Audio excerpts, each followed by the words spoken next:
So while you're enjoying Lois and Soup's kissing, which is cool, take a look at the city around there and look at how ripped apart it is. That is a really good example of why we only shot for a short period of time on an actual location in Chicago. We knew that we were going to have to rip this city apart like no city in a movie featuring a superhero or maybe even aliens has ever been ripped apart.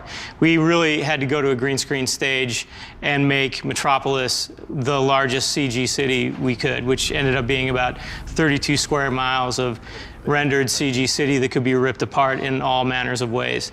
So look at that and get ready to enjoy the Superman versus Zod battle, which everything's been building to. It's a lot of fun, a lot of flying and punching.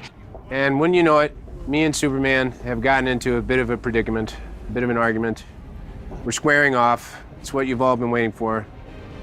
We spent months learning how to beat the crap out of one another. Our stunt coordinator, Damon, who is versed in a variety of martial arts, and he taught us a variety of different moves. And when he laid out the initial design of the fight for us, he described it as being a take on the classic Western bar brawl, complete with drawings of, you know, sliding beer mugs, sarsaparilla and everything.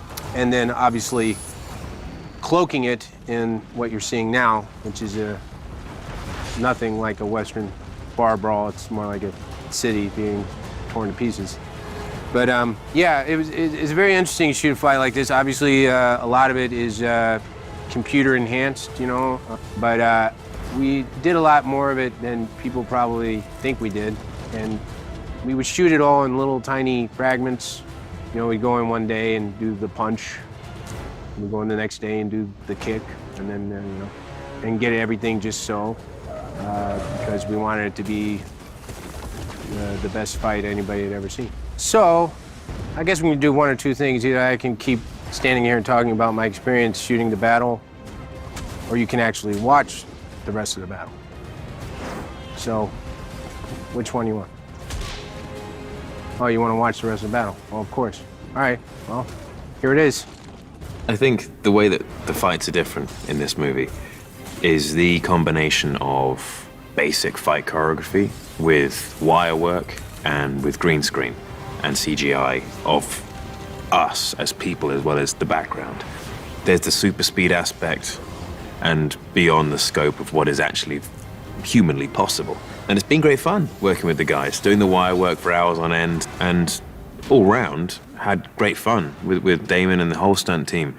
They're really good people, and that makes a difference, because when you're doing something which is physically taxing and tricky to do because it's so new, it makes it that much easier when you've got guys who are actually enjoying it with you and having a laugh and having fun and working exceptionally hard to get it right too. And I think that's what makes these particularly exciting, because anything can happen, and what the imagination allows does happen in this. There's a lot to be said for it, because you get to fly, and that is fun.